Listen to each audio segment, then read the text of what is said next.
रामकृष्ण हरी मंडळी, आज एका नवीन कथेला आपण सुरुवात करतोय.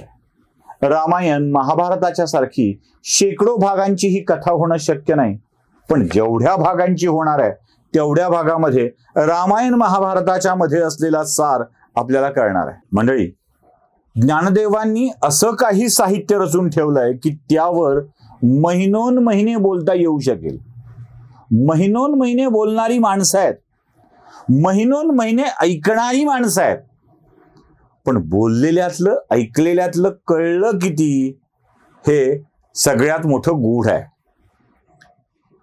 मुळात पाठ करणं, पाठांतर करणं या गोष्टी वेगळ्या आणि त्याला प्रत्यक्षात आणणं या गोष्टी वेगळ्या.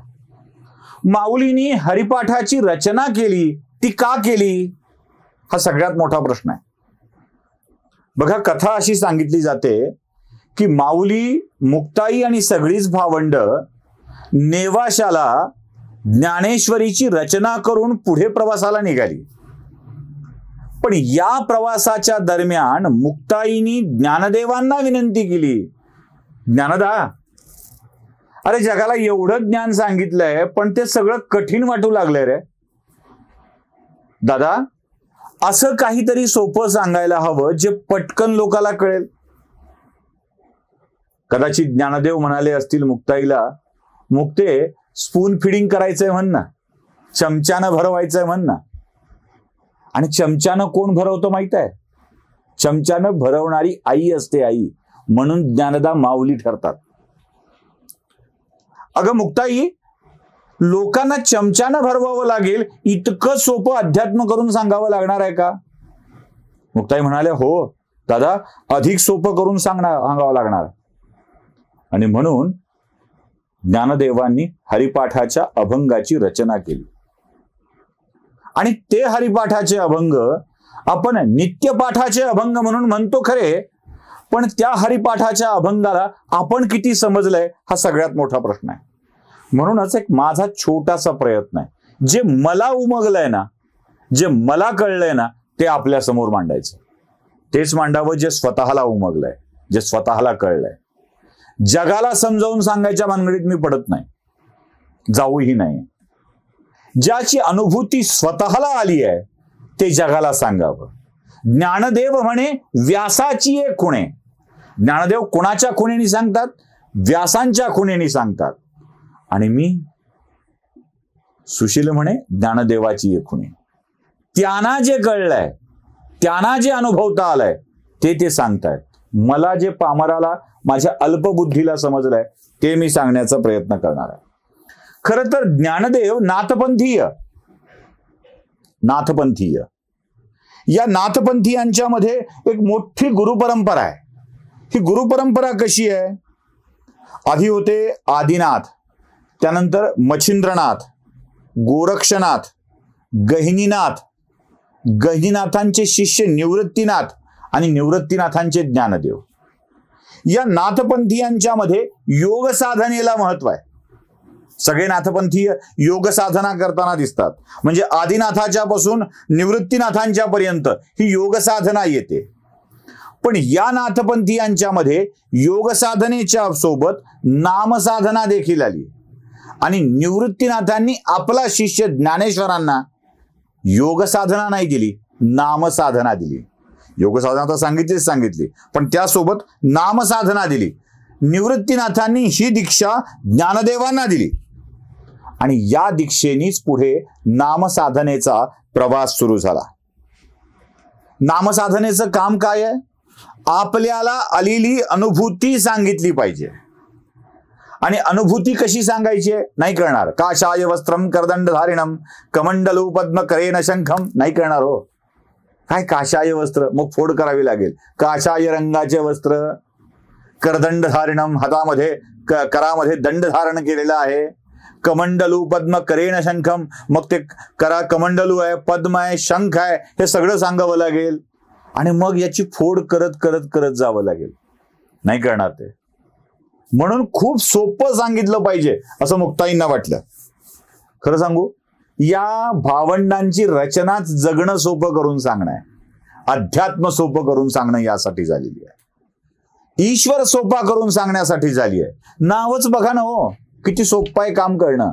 निवृत्ती ज्ञानदेव, सोपान मुक्ताई. निवृत्ती सगळ्यातून घेतली पाहिजे. या जगण्यातून, मोहातून, पाशातून निवृत्त झालं पाहिजे. निवृत्तीनंतर मिळालेलं ज्ञान खूप उपयुक्त असतं. लक्षात घ्या, जगाच्या मोहातून, या संसारातून, भवसागरातून स्वतःला निवृत्त करावं लागतं, बाजूला व्हावं लागतं. माणूस कामातून निवृत्त कधी होतो? काम करणं थांबवतो. सरकारी सेवेतून निवृत्त झाला, प्राध्यापकीच्या पेशातून निवृत्त झाला. निवृत्त झाला म्हणजे लाभापोटी लाभ मिळणार म्हणून केलेलं काम ते थांबलं म्हणजे निवृत्त झाला. काम थांबलं नव्हे, काम थांबणं नव्हे. कामाचा लाभ मागण्याची कृती थांबली की निवृत्ती आली.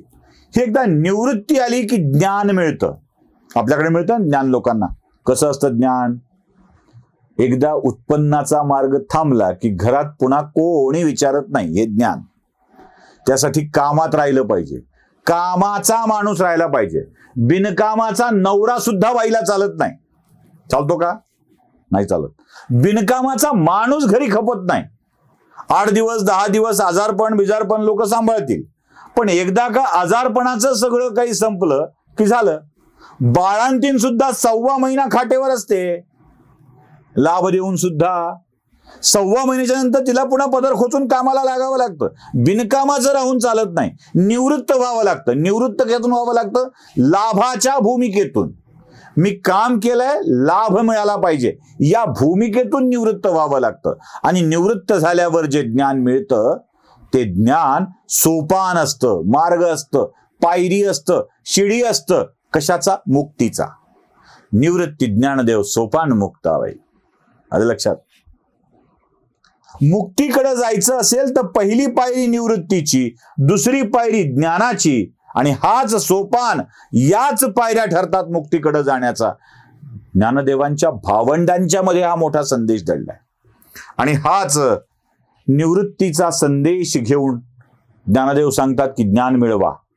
आणि हे ज्ञान कसं आहे का कोणतं आहे लक्षात ठेवा. ज्ञानेश्वरीची रचना करताना, भावार्थ दीपिका लिहिताना त्यांना एका लेखकाची आवश्यकता पडली. माऊली सांगतील कोणीतरी उतरवलं पाहिजे, कोणीतरी उतरवलं पाहिजे ना. ओम नमो जी आद्या वेद प्रतिपाद्या जय जय स्वसंवेद्या आत्मरूपा स्फुरायला सुरुवात झाली आहे. आणि ही स्फूर्ती, हे सांगणं इतक्या ओघात असणार आहे की ते लिहिण्यासाठी त्या दर्जाचा लेखक असला पाहिजे. हो, कोणीला लावलं होतं देवानी वेदाला? प्रत्यक्ष गजाननाला. गजानन लेखकू होते. मग एवढं मोठं ज्ञान जेव्हा कुणाच्या तरी मुखातून बाहेर पडतंय आणि त्याची प्रत तयार करायची असेल तर तो लेखकही त्याच ताकदीचा असला पाहिजे. ज्ञान काय आहे बघा. आणि तो कसा असला पाहिजे?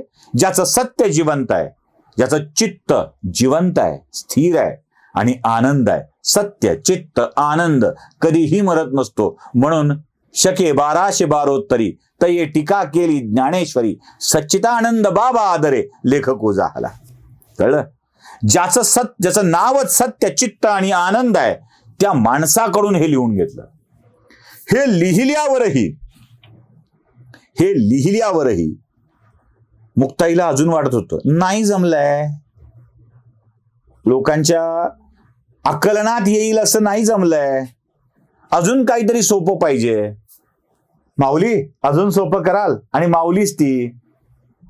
अहो, लेकराचं पोट आईच्या दुधानी नाही भरलं तर वरचं दूध पाजावं लागतं, गुटी द्यावी लागते. माऊली आहे ती. माऊलीला कळलं, लेकराला नाही समजत आहे. आड गोल माड गोल सोन्याचं कड गोल असं बोबड्या भाषेत बोलल्यावर लेकराला कळतं गोल काय ते. खूप सोपं सांगायला पाहिजे.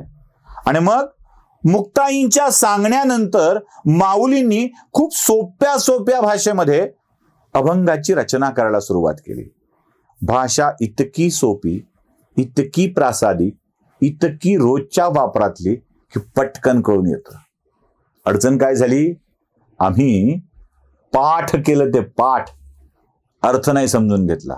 आणि म्हणूनच हरिपाठाचे अभंग, पाठांतराचे अभंग झाले, हरीकडे पाठ फिरवली गेली, हरी पाठ करून घेतला नाही आपल्या हृदयामध्ये.